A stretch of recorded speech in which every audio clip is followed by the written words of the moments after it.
شاہ میر کے عالیشان کمرے میں خاموشی اتنی گہری تھی کہ باہر کی بارش کی بوندوں کی آوازیں بھی کسی تماشے کی طرح سنائی دے رہی تھیں۔ حورین، جو اپنی زندگی کے 20ویں سال میں داخل ہوئی تھی، ایک کونے میں سہم کر بیٹھی تھی۔ اس کا لباس بھیگا ہوا تھا اور اس کی آنکھیں ڈر سے پھٹی ہوئی تھیں۔ کمرے کا دروازہ زور سے کھلا اور شاہ میر، جو اپنی سختی اور بے باکی کے لیے شہر بھر میں مشہور تھا، اندر داخل ہوا۔ اس کے قدموں کی چانپ حورین کے دل کی دھڑکنوں کو تیز کر رہی تھیں۔ شاہ میر کی نظریں حورین کے چہرے پر نہیں بلکہ اس کی سادگی اور اس کے خوف پر جمی تھیں۔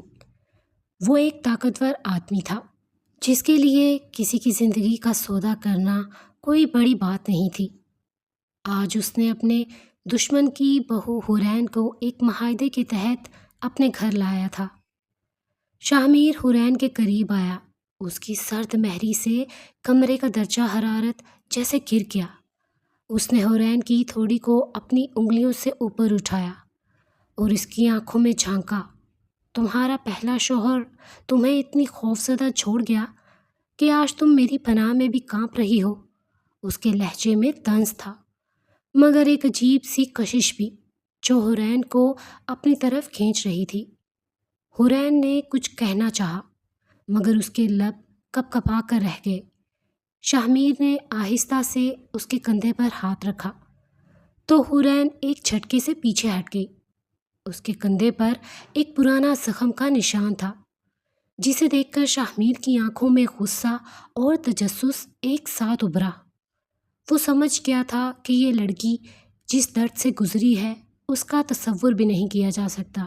شاہ میر نے اپنے انداز میں نرمی لاتے ہوئے کہا، ڈرنے کی ضرورت نہیں ہے حورین، تم اب اس پنجرے میں ہو جہاں کا مالک میں ہوں۔ اگر تم میری بات مانو گی تو تمہیں وہ سب ملے گا جس کی تم نے تمنا کی تھی۔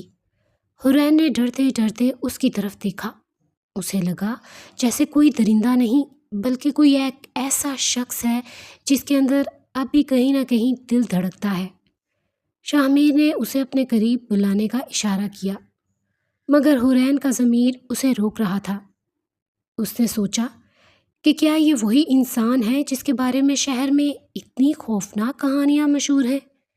اس کی آنکھوں میں ایک ایسی چمک تھی جو حورین کو مزید الجھا رہی تھی۔ جیسے جیسے رات گہری ہوتی گئی، شاہ میر کی باتیں حورین کے دل میں اترنے لگیں۔ اس نے اسے ماضی کے ان زخموں کے بارے میں بتایا جو اس نے تنہائی میں سہے تھے۔ حورین نے پہلی بار کسی مرد کے سامنے اپنی کمزوری ظاہر کی تھی۔ شاہ میر نے ایک دم اسے اپنی باہوں میں سمیٹا۔ حورین کے جسم میں ایک عجیب سی لہر دوڑی۔ وہ اس کے سینے کی دھڑکنوں کو سن رہی تھی جو اب پرسکون ہو رہی تھیں۔ شاہ میر نے سرگوشی کرتے ہوئے کہا، میں تمہیں اس دنیا سے چھپا لوں گا حورین، بس ایک بار میرا اعتبار تو کر کے دیکھو۔ حورین نے آنکھیں بند کر لیں۔ اسے محسوس ہوا کہ شاید یہی وہ آغاز ہے جس کی اسے زندگی بھر تلاش تھی۔ کمرے میں موجود مدھم روشنی حورین کے چہرے کی معصومیت کو نمایاں کر رہی تھی۔ شاہ میر نے اس کے بالوں کو چومتے ہوئے سوچا کہ کیا یہ واقعی اس کی قسمت ہے؟ وہ جو محبت پر یقین نہیں رکھتا تھا، آج ایک اجنبی کے لیے اپنے جذبات پر قابو پانے کی کوشش کر رہا تھا۔ حورین کا وجود اب شاہ میر کے لیے ایک ایسا معمہ بن چکا تھا جسے وہ حل کرنا چاہتا تھا۔ دوسرے دن کی صبح حورین کی آنکھ کھلی تو کمرے میں سورج کی کرنیں بکھری ہوئی تھیں۔ اسے اپنی زندگی کا یہ نیا رخ کسی خواب سا لگ رہا تھا۔ وہ اٹھی اور کھڑکی کے پاس جا کر کھڑی ہوئی جہاں سے اسے شاہ میر کا وسیع و عریض باغ نظر آ رہا تھا۔ شاہ میر جو ہمیشہ اپنی حویلی کے ڈرائنگ روم میں بیٹھ کر معاملات چلاتا تھا، آج باغ میں اکیلا ٹہل رہا تھا۔ اس کے انداز میں وہی شاہانہ وقار تھا مگر اس کی آنکھوں میں ایک ایسی اداسی تھی جسے صرف حورین ہی بھانپ سکتی تھی۔ حورین نے سوچا کہ کیا یہ شخص واقعی اتنا ظالم ہے جتنا لوگ کہتے ہیں، یا یہ اس کی اپنی حفاظت کا ایک حصار ہے؟ وہ آہستہ سے چلتی ہوئی نیچے آئی۔ شاہمیر نے اسے آتے دیکھ لیا تھا۔ اس نے مسکراتے ہوئے حورین کی طرف ہاتھ بڑھایا۔ نیند کیسی تھی؟ اس کے لہجے میں اب وہ سختی نہیں تھی جو پہلی رات تھی۔ حورین نے ہچکچاتے ہوئے اس کے قریب قدم رکھے۔ میں یہاں بہت اجنبی محسوس کرتی ہوں شاہمیر۔ اس کے لہجے میں سچائی تھی۔ شاہمیر نے ایک لمحے کے لیے خاموشی اختیار کی، پھر بولا، اجنبیت تو وقت کے ساتھ ختم ہو جاتی ہے۔ حورین، اہم بات یہ ہے کہ کیا تم میرے ساتھ اس سفر میں چلنے کو تیار ہو جس کی کوئی منزل نہیں؟ اس دن شاہمیر نے حورین کو اپنی حویلی کے وہ خفیہ کمرے دکھائے جو برسوں سے بند پڑے تھے۔ وہاں پرانے وقتوں کی کتابیں، تصویریں اور یادیں محفوظ تھیں۔ حورین حیران تھی کہ ایک ایسا سخت مزاج انسان کے اندر اتنی نرمی اور تاریخی ذوق کیسے پوشیدہ ہے۔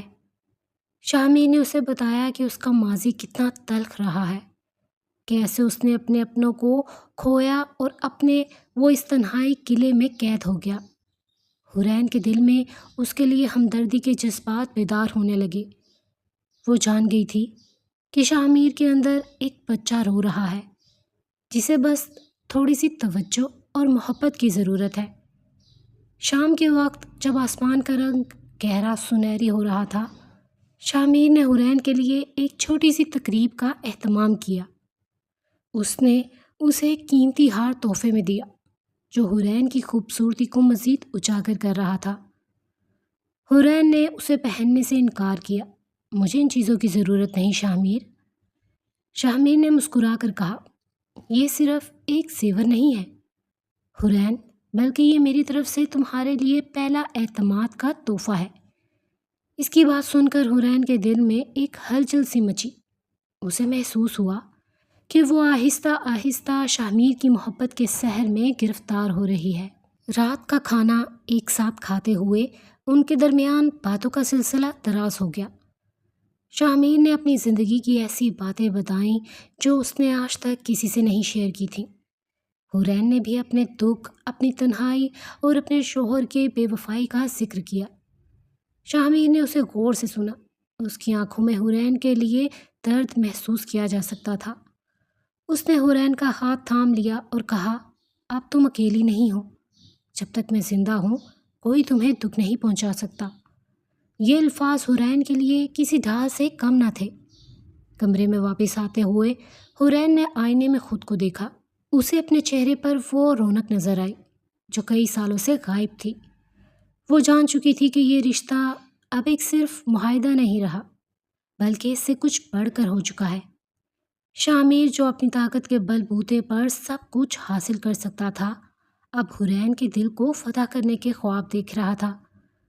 باہر چاندنی بکھری ہوئی تھی اور حورین کو لگا کہ اس کی ویران زندگی میں محبت کا دیا جل اٹھا ہے، مگر اسے یہ معلوم نہیں تھا کہ آنے والے دن اس کے لیے کیا امتحان لے کر آئیں گے۔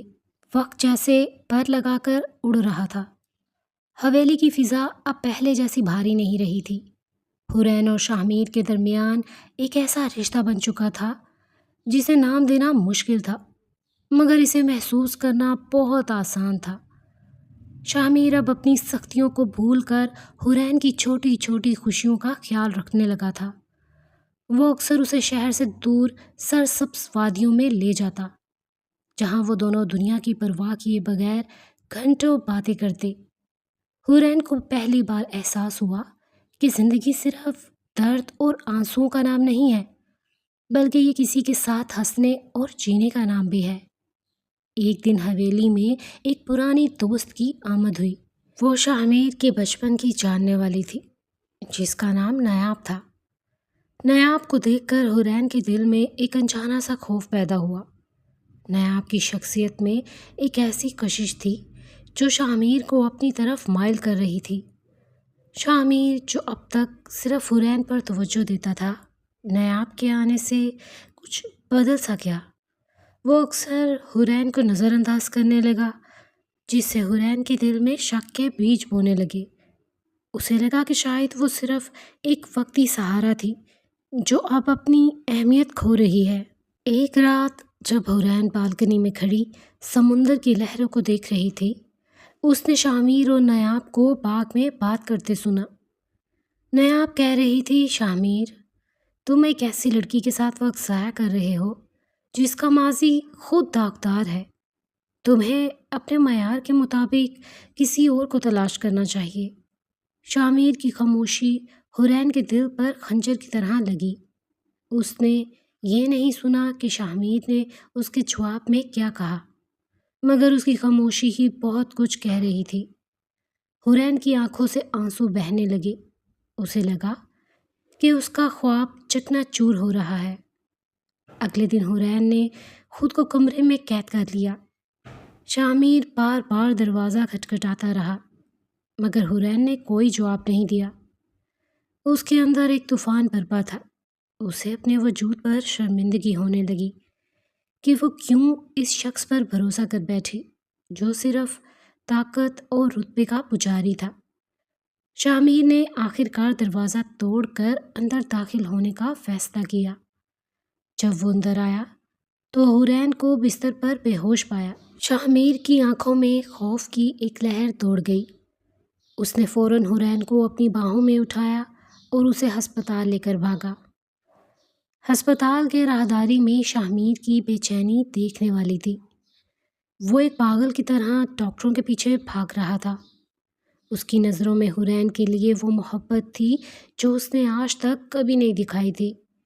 نیاب بھی وہاں موجود تھی، مگر شامیر نے اس کی طرف دیکھنا بھی گوارا نہیں کیا۔ اسے صرف حورین کے ہوش میں آنے کا انتظار تھا۔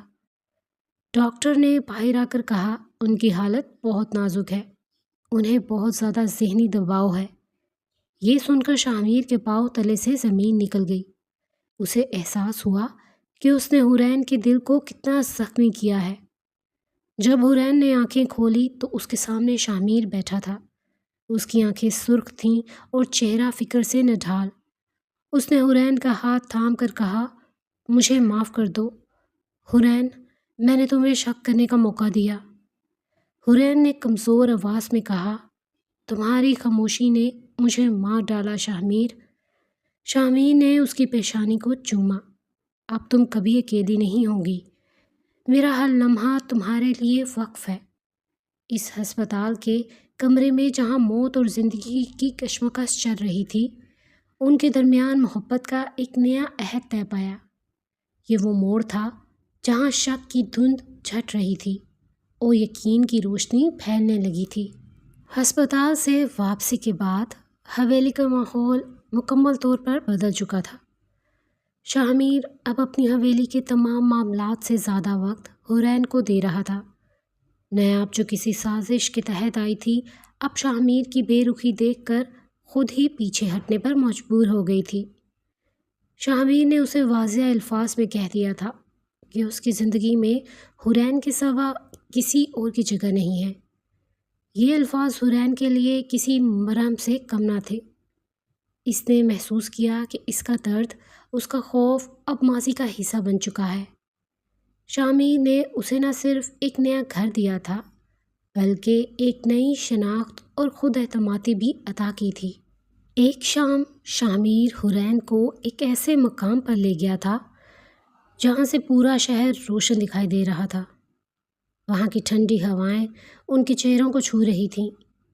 شامیر نے حورین کا ہاتھ تھاما اور ایک گہری سانس لے کر بولا، حورین، میں نے کبھی نہیں سوچا تھا کہ میری زندگی میں بھی کوئی ایسا آئے گا جس کے لیے میں اپنی انا کو قربان کر سکوں۔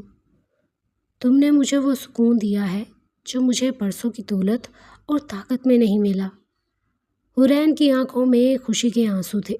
اس نے شامیر کے کندھے پر سر رکھا اور کہا، تم نے مجھے صرف قید سے نہیں نکالا شامیر، بلکہ مجھے دوبارہ جینا سکھایا ہے۔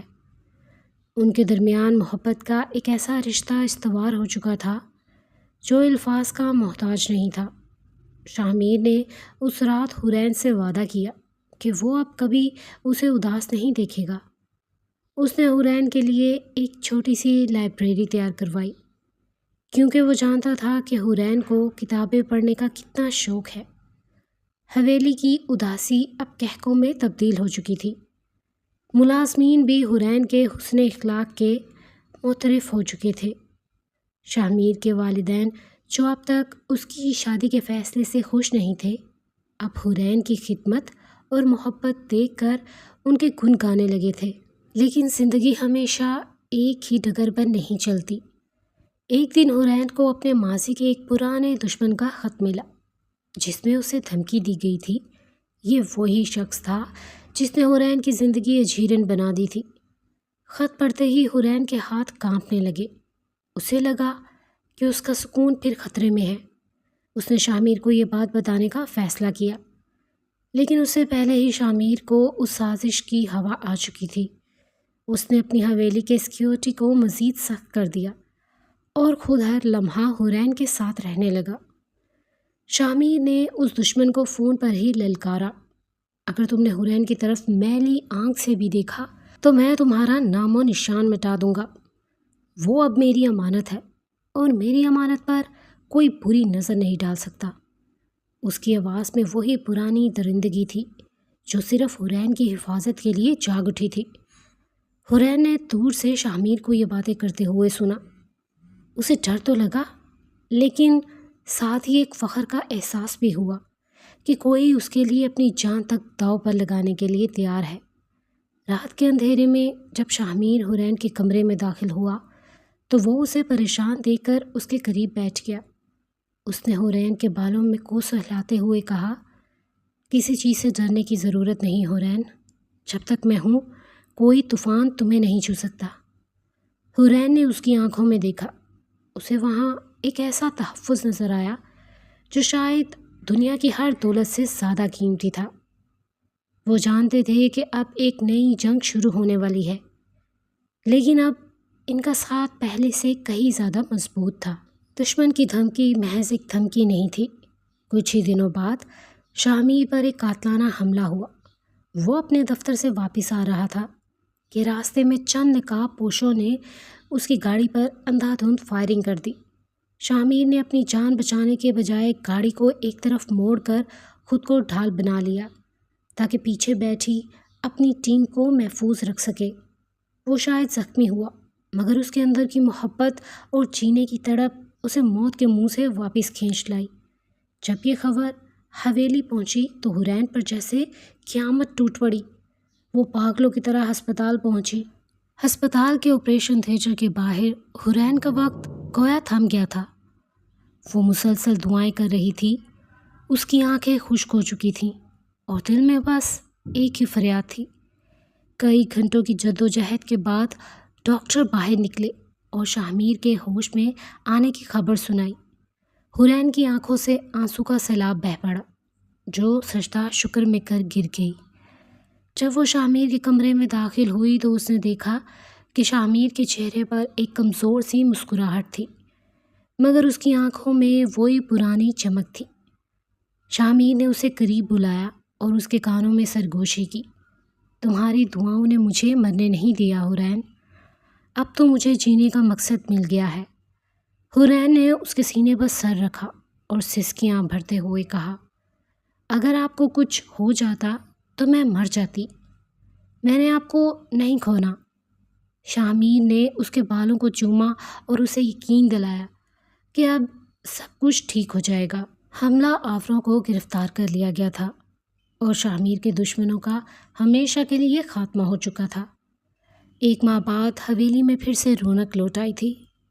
شاہ میر اب مکمل طور پر صحت یاب ہو چکا تھا اور اس نے پوری دنیا کے سامنے حرین کو اپنی باقاعدہ بیوی تسلیم کرنے کا اعلان کر دیا تھا۔ ایک بڑی تقریب منعقد کی گئی جہاں شہر کے معززین موجود تھے۔ حرین جو کبھی ایک ڈری سہمی ہوئی لڑکی تھی، آج شاہ میر کی طاقتور شریک حیات کے طور پر سب کے سامنے کھڑی تھی۔ اس کے چہرے کا سکون اور شاہ میر کی اس کے لیے محبت پر دیکھنے والوں کی آنکھوں کو خیرہ کر رہی تھیں۔ تقریباً 1 سال بعد اللہ نے انہیں 2 خوبصورت بچوں سے نوازا، جس نے ان کی زندگی کے ویران آنگن کو خوشیوں سے بھر دیا تھا۔ شاہ میر اب ایک مختلف انسان تھا۔ وہ درندہ جو کبھی دشمنوں کے لیے خوف کی علامت تھا، اب اپنے بچوں کے لیے ایک شفیق باپ اور اپنی بیوی کے لیے ایک دیوانہ عاشق بن چکا تھا۔ ماضی کی تمام کرواٹیں مٹ چکی تھیں اور ان کی زندگی اب ایک ایسی کہانی بن چکی تھی جسے سن کر لوگ محبت پر یقین کرنے لگے۔ محبت کا وہ قیدی جو کبھی شاہ میر کے دل کے پنجرے میں قید ہونے سے ڈرتی تھی، آج خود شاہ میر کے دل کی مالک بن چکی تھی، اور شاہ میر جو ہمیشہ تنہائی کا قیدی تھا، اب حورین کی محبت میں آزاد ہو چکا تھا۔ زندگی کا یہ سفر جو خوف اور اندھیروں سے شروع ہوا تھا، اب روشنی اور وفاداری کی منزل پر آ کر مکمل ہو چکا تھا۔ دونوں نے ایک دوسرے کا ہاتھ تھامے باقی زندگی ہنسی خوشی گزارنے کا عہد کیا۔